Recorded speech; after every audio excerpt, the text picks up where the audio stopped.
Histoire de Mariada, le souffle retrouvé de Nawa, récit de foi. Dans le cœur vibrant d'Abidjan, là où le soleil embrasse les lagunes et où les rires d'enfants se mêlent au vacarme des klaxons, vivait un homme du nom de Papa Jean. Il n'était pas un chef de synagogue, mais l'estimé doyen du quartier de Trècheville, connu pour sa sagesse et son sens de la communauté. Sa plus grande fierté était sa fille unique, Nawa, une jeune fille de 12 printemps à la joie contagieuse et au rire cristallin, qui faisait la fierté de tout le quartier. Un matin, la vie de Papa Jean bascula. Nawa, habituellement si pleine de vie, fut prise d'une fièvre foudroyante qui la cloua au lit. Les jours passèrent, et l'éclat dans ses yeux diminua. Les remèdes traditionnels, les potions des guérisseurs, rien n'y faisait. La petite Nawa glissait, et le désespoir commença à s'installer dans le cœur de Papa Jean, lourd comme un poids de calebasse. Il avait entendu parler de Kadosh. Le nom même, Kadosh, signifiant saint ou sacré en hébreu, est le terme par lequel Dieu est appelé dans sa sainteté. Ce nom était murmuré avec respect. Kadosh vivait modestement dans un quartier voisin, et dont les mains, disait-on, portaient le réconfort, et parfois même le miracle à ceux qui croyaient. C'était une figure sans prétention, dont la seule richesse était son cœur et sa foi inébranlable en la puissance divine.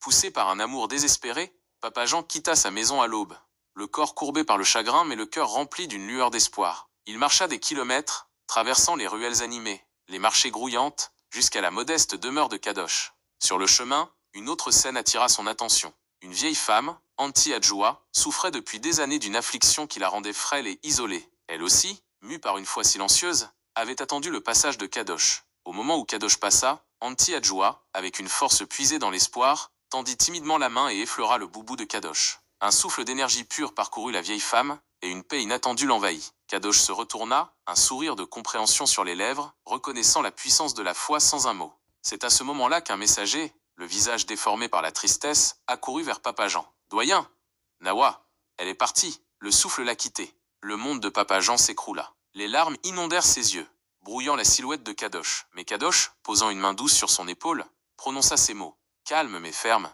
« Ne crains pas, Papa Jean, aie seulement foi. » Les voisins commençaient déjà à pleurer et à chanter les lamentations funèbres autour de la maison de Papa Jean, convaincus que le destin avait frappé. Mais Kadosh entra, suivi de Papa Jean et de quelques amis proches, faisant taire les sanglots. Kadosh s'approcha du lit où Nawa gisait, son corps immobile, son visage serein. Kadosh n'a pas dit que Nawa dormait, mais plutôt que son souffle attendait une nouvelle brise. Les moqueurs levèrent les yeux au ciel, murmuraient que cette figure était folle, que la vie ne revient jamais. Mais Kadosh, les yeux emplis de compassion et de détermination, prit la main de la jeune fille.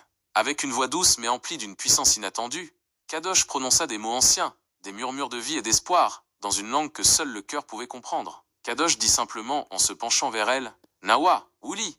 Et devant leurs yeux ébahis, un frisson parcourut le corps de Nawa. Un léger mouvement de ses doigts, puis de ses paupières. Lentement ses yeux s'ouvrirent, un sourire hésitant apparut sur ses lèvres. Elle se redressa, et le rire cristallin qui avait manqué à Trècheville depuis des jours, résonna à nouveau.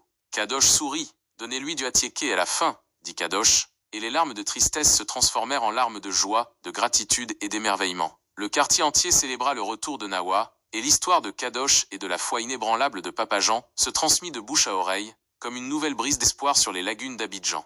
Résumé de l'histoire, dans le quartier vibrant de Trècheville à Abidjan, Papa Jean, un doyen respecté à l'image de Jairus, le chef de synagogue dans le récit biblique original, fait face au désespoir alors que sa fille unique de 12 ans, Nawa, rappelant la fille de Jairus, est emportée par une maladie foudroyante. Ayant entendu parler de Kadosh, dont le nom, saint ou sacré en hébreu, est le terme par lequel Dieu est appelé, une figure bienveillante qui, par sa puissance et sa compassion, incarne la présence et l'œuvre de Jésus-Christ dans ce récit africain, Papa Jean entreprend un long voyage, mu par l'espoir. En chemin, il est témoin de la guérison miraculeuse d'Anti Adjoua par Kadosh, un acte de foi silencieux déclenché par le simple fait de toucher son boubou, un écho à la femme souffrant d'hémorragie qui toucha le vêtement de Jésus. C'est alors que la terrible nouvelle arrive, Nawa est décédé. Malgré la douleur, Kadosh exhorte Papa Jean à garder la foi, avec les mêmes paroles que Jésus. « Ne crains pas, Papa Jean, et seulement foi. » Arrivé à la maison, face aux pleurs et aux lamentations, Kadosh s'approche de Nawa. Ignorant les moqueries des assistants, Kadosh prend la main de la jeune fille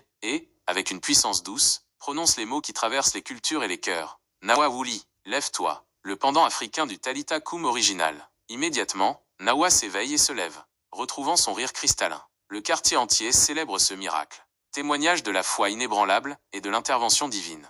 La leçon à retenir, la leçon fondamentale que nous enseigne l'histoire de Nawa et Kadosh, dans l'esprit des récits de Mariada et en lien avec son inspiration biblique, est la puissance inébranlable de la foi face au désespoir le plus profond. Même lorsque tout semble perdu, quand la raison crie à la fin, La foi offre une encre et une lueur d'espoir. Elle nous rappelle que l'espoir n'est jamais vraiment éteint. Même face à la mort ou aux épreuves les plus sombres, il existe toujours la possibilité d'un renouveau, d'un miracle divin. La foi est une force agissante.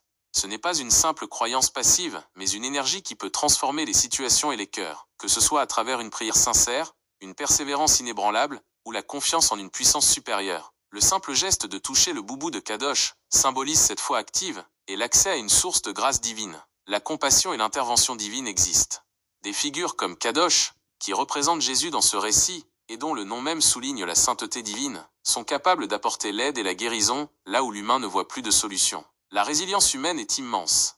La capacité à se relever, à retrouver le souffle et la joie après une grande souffrance, est un témoignage de la force de l'esprit, soutenu par la foi. En somme, cette histoire est un hymne à la persévérance dans la foi, nous invitant à ne jamais céder au découragement, car les plus grandes lumières peuvent émerger des ténèbres les plus profondes, grâce à la compassion divine et la puissance de la croyance. Prière. Ô Éternel, source de toute vie et de tout espoir, nous venons humblement devant toi, le cœur rempli de gratitude pour le souffle qui nous anime. Comme Papa Jean et Jairus, nous connaissons parfois le poids du désespoir et la douleur de la perte. Mais tu nous rappelles, à travers l'histoire de Nawa et Kadosh, que ta puissance dépasse toute compréhension, et que ta grâce, manifestée par des figures comme Kadosh, qui représente Jésus dans ce récit, peut transformer le deuil en danse, et le silence en chant de joie. Aide-nous, Seigneur, à cultiver une foi aussi inébranlable que celle qui a ramené Nawa à la vie. Donne-nous le courage de persévérer, même quand les nouvelles sont sombres et que le doute nous assaille. Que nos cœurs soient ouverts à l'intervention de Teskadosh en ce monde, ces âmes pures et bienveillantes qui portent ta lumière et ton amour. Et que nous puissions, à notre tour, être des porteurs d'espoir et de compassion pour ceux qui souffrent autour de nous.